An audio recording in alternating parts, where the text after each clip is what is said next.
Good afternoon, everybody. My name is Michael Randolph, and I'm with the Center for Nonprofit and Community Development. As you know, we provide professional grant writing development workshops. These workshops can range anywhere from 3 to 8 months. But what the workshop does is to prepare the attendee with the information necessary to think strategically when they're going after grants. The night's class or the day's class is going to be talking about the letter of inquiry. This is important because a lot of times people think you have to respond to what's known as an RFP, a request for proposal. And most time you have to respond to that in order to submit your proposal for a grant. But a lot of times you can submit what's known as a letter of inquiry. Basically what you're saying to the potential funder, this is me, I got a project or a program I think that fits your mission and your purpose. I'm going to give you a quick summary of it, and you hope that they look at it and then say to you, submit the full proposal. Okay, that being said, let's go directly to letter of inquiry. Do you remember anything that we talked about as it relates to letter of inquiry? That you have to have how much money up front, that kind of stuff. Good, excellent. So let's go to more in depth. So let's kick off the presentation, and we're going to talk about the different parts of putting together a letter of inquiry. Okay. First is the introduction. This is where you got an opportunity to introduce who you are and give a summary of your program. Your introduction is very important because most funders will not read beyond this if you can't excite them. When you write a letter of inquiry, don't write a letter of inquiry, write the story that you're trying to tell. It's the story that will get funded. Now, once you spark their attention, you got the letter of introduction, you're talking about who you are, what you do, a little history about your organization, how much money you're requesting, and what it's for. Then you need to talk about the organizational description. Give the details about who you are, what you do, your operational ability to do the program. This is very important that you give a description of your organization, any staff that you have, all those things that you want to paint a picture that we can actually accomplish this, that we got the capacity to do what's necessary. The next part of the letter of inquiry is the need statement, the statement of the need. Do you remember when we talked about in class earlier, weeks ago, about the need statement? Mm-hmm. What do you remember about the need statement? You have to state how much money you need and the problem. There you go, exactly. The need statement talks about the problem. But you can't get to the money if you ain't got a problem. So the needs section begins to address, hey, here's what the problem is. Here's the research that we've done to show us the problem. From past class, do you recover the two types of research that you can use in order to gather the data necessary to paint a picture of the need statement? Qualitative research and quantitative research. Exactly. Quantitative with the numbers and qualitative with people. Excellent, excellent, excellent. So once you've established what the problem is, for example, if it's teenage pregnancy, you're saying, here's what the numbers are, here's how many, here is what they're saying, the reason why teenage pregnancy is, and here is our solution. After you state that, and the need statement. The next section is going to be the methodology. This is more or less the work plan. How do you plan to do it? This is when you begin to break down, for example, the activities you plan to do, when they're going to start, how you're going to evaluate it, what your goals are, your objectives are, what staff people you're going to need. All of this is part of your methodology in your letter of inquiry. Keep in mind that a letter of inquiry is not a full proposal.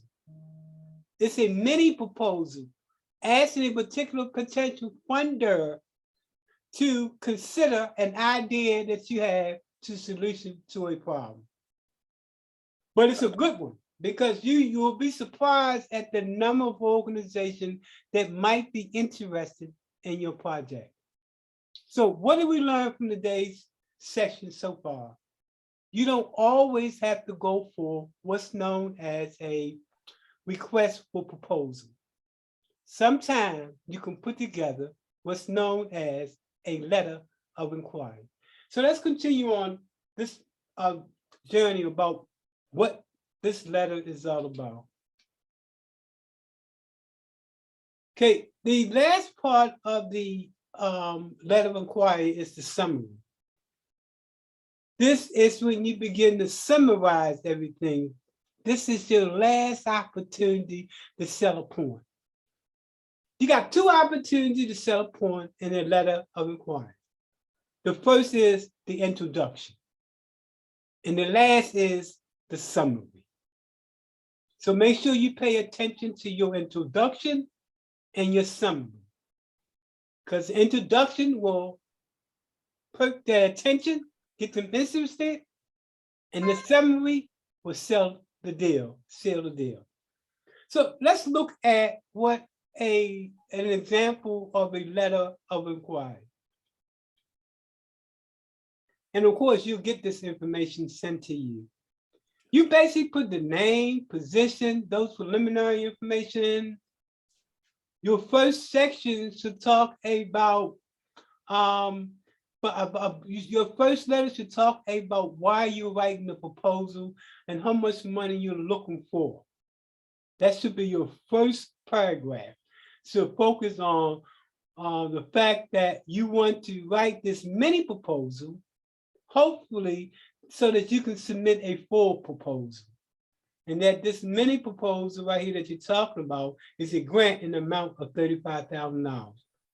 Once you do that, your introduction, remember this is the introduction, then you go into the heart of it. You begin to talk about what is the project all about? Who is it that you're trying to serve?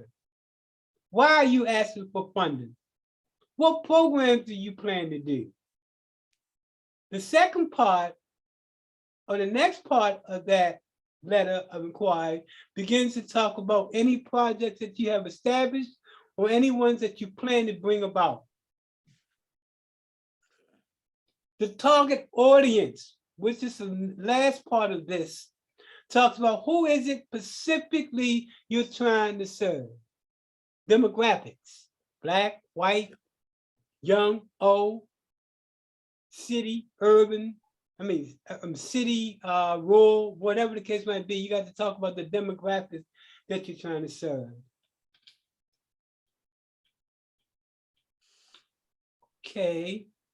They continue to talk about what the pilot program is all about. See how they give information in depth about what they're trying to do? Yes.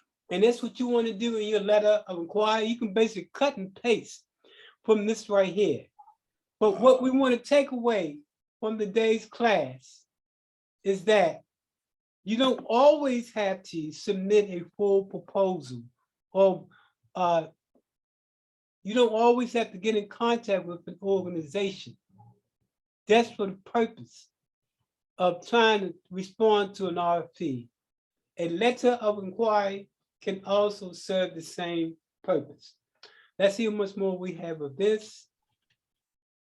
So that's basically it for a letter of inquiry for this particular section. We're gonna go to another section later on. The only thing I'm trying to bring home for those that are looking at this is that we really do have an in-depth class that focus on every aspect of writing the grant proposal, from the letter of inquiry to the full proposal. So, Mrs. Smith, you've been in class for a minute. Give me some things that you've gotten out of class so far. Oh, I've gotten so much information about basically the statement of need when I first started, and how to apply that statement of need and put it out there. How to do the research with getting qualitative research from people doing research and doing evaluations and that kind of stuff, and then how to research and get quantitative research with numbers, and how to go to organizations that's in the city and in the county, and get those numbers that will go into our letter of inquiry. So excellent. I think that basically he says so much, but if you didn't take class, you wouldn't understand nothing of what he's saying. That's the beauty of taking the class. You learn so much in this class right here. And I think the one thing he's trying to bring home is that it is in depth when it comes to really putting together the grant proposal in order to sell the idea. We focus on every aspect of the grant writing experience, from the statement of the problem to evaluation techniques to how to put together a budget. We went over budget last week, I think. Yes, sir. To what is the goal, what's an objective, what's a theory of change, what's the logic model, all of those critical tools necessary to be a successful grant writer. I post this today because I just want to share with the folks out there some information, and I hope this information right here related to the letter of inquiry will help you and your nonprofit. So we're going to leave and go back into class, but we wanted to stop a minute and share this information generally with our Facebook. So let's get ready and go back into class, and we can finish up in class.